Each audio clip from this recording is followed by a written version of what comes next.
জাতীয় কংগ্ৰেছৰ নগাঁও জিলাৰ সভানেত্ৰী ৰেণুমণি বৰা ডাঙৰীয়ানীৰ নেতৃত্বত জিলাৰ সমূহ বিষয়ববীয়া তথা ব্ৰহ্মপুৰ সমষ্টিৰ সকলো মণ্ডল সভাপতিৰ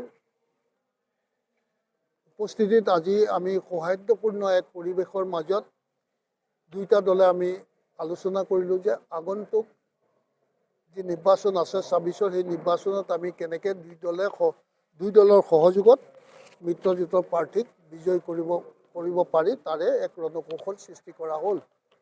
আৰু ইমানেই ভাল লাগিছে আৰু আমাৰ দলৰ যিকেইজন কৰ্মী আছে যিমানখিনি কৰ্মী আছে সমানেই উৎসাহ উদ্দীপনা আৰু আন্তৰিকতা আৰু সমৰ্থন মই প্ৰতিজন কংগ্ৰেছ পাৰ্টীৰ ব্ৰহ্মপুৰ সমষ্টিৰ বিষয়ববীয়াসকলৰ মাজত দেখা পাইছোঁ।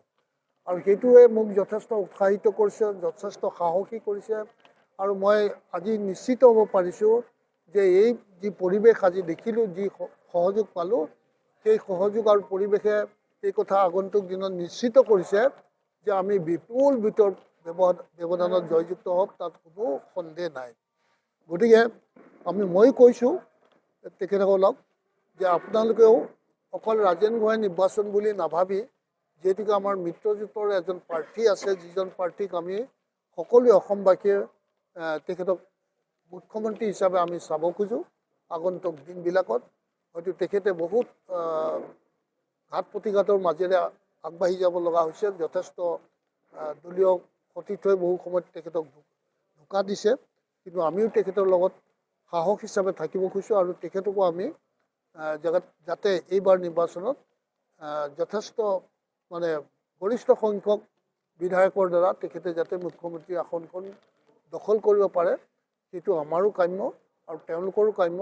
আৰু সেই দুইটা এক যৌথ সন্মিলিত ইচ্ছা শক্তিৰে আমি আগবাঢ়িব খুজিছোঁ আৰু তেওঁলোকে সন্মত হৈছে। মই নিশ্চিত যে এইবাৰ আমি বিপুল ভোটত জয়যুক্ত হ'ম। আপোনাৰ বিৰুদ্ধে যিগৰাকী প্ৰতিদ্বন্দ্বী আছে বিজেপি দলৰ, যিটো কৈছে তেখেতে কৈছে যে মহাভাৰতৰ দৰে এইবাৰ যুদ্ধ হ'ব আৰু দ্ৰোণাচাৰ্য আপুনি আৰু অৰ্জুনৰ ভাৱত তেওঁ চাওক, তেওঁৰ এটা ৰণকৌশল আছে, তেওঁ কৈছে, মোৰতো তাত ক'বলগীয়া নাই। মই তেওঁৰ আক্ৰমণ কেনেকৈ প্ৰত্যাহ্বান জনাওঁ সেইটো মোৰো ৰণকৌশল আছে। গতিকে আমাৰো সৈন্য যথেষ্ট আছে, তেওঁলোকতকৈ কম নহয়।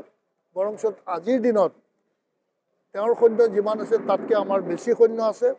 আৰু তেওঁৰ লগত যিমান চব সৈন্য আছে সেই চব সৈন্য হয়তো তেওঁৰ বিশ্বাসী সৈন্য হিচাপে আজি তেওঁৰ লগত নাই।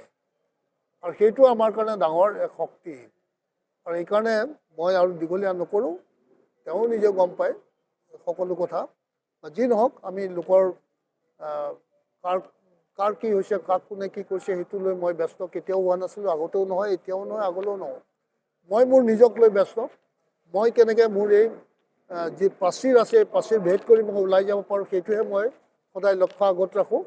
গতিকে সেই লক্ষ্য আগত ৰাখিছোঁ আৰু সেই লক্ষ্যত মই সফল হোৱাৰ কাৰণে আজি যিখিনি শক্তি মই লগত পাইছোঁ, যিখিনি সৈন্য পাইছোঁ, সেইখিনি মোৰ কাৰণে অফুৰন্ত শক্তি।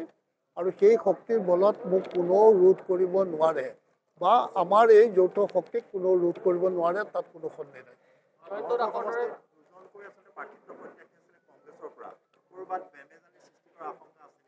চাওক, সাধাৰণতে এলায়েন্সত এইটো এটা অসন্তুষ্টিৰ ভাৱ প্ৰকাশ হয়েই, চবতে হয়। এতিয়া আমাকো কংগ্ৰেছে ধৰক হেৰিত দিছে কিবা সৰু পথাৰত, তাতো অলপ অসন্তুষ্টি হয়, সেইটো নহয়। এইটো টেম্পৰেৰী ক্ষোভ এটা থাকে, লাহে লাহে খংটো কমি গ'লে সকলো আকৌ মিলি যায় আৰু সকলোৱে আগবাঢ়ি আহিছে, আগবাঢ়ি আহিব, তাত কোনো সন্দেহ নাই।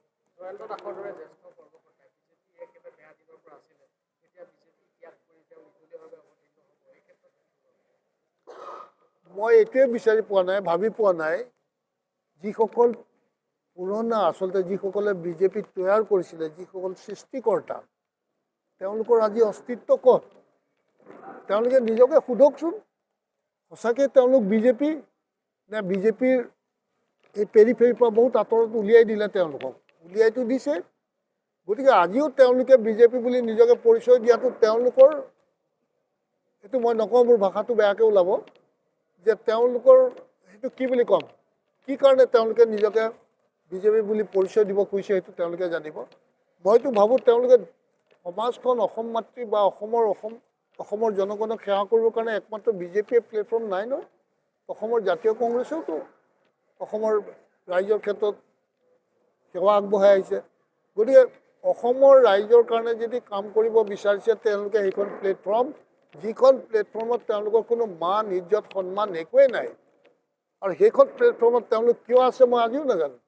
বহু হাজাৰ হাজাৰ কৰ্মী আজিও এলাগী হৈ পৰি আছে, তাক কোনো গুৰুত্ব দিয়া নাই।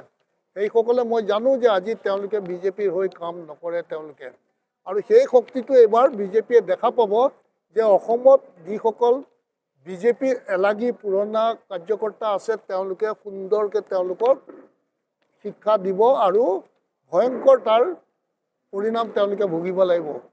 বিজেপি জিকাটো ইমান সহজ নহয়। এই পুৰণা কাৰ্যকৰ্তাসকলে তেওঁলোকৰ কঁকাল ভাঙি দিব, আৰু সেই শক্তিৰ কথা মই বাৰ বাৰ কৈ আহিছিলোঁ। তেওঁলোকে বুজি নাপালে এতিয়া এই ২৬ৰ নিৰ্বাচনত সেই তাৰ মানে প্ৰমাণ পাব। যিকোনো খবৰৰ বাবে যোগাযোগ কৰক আমাৰ এই নম্বৰত 9181 307 2221।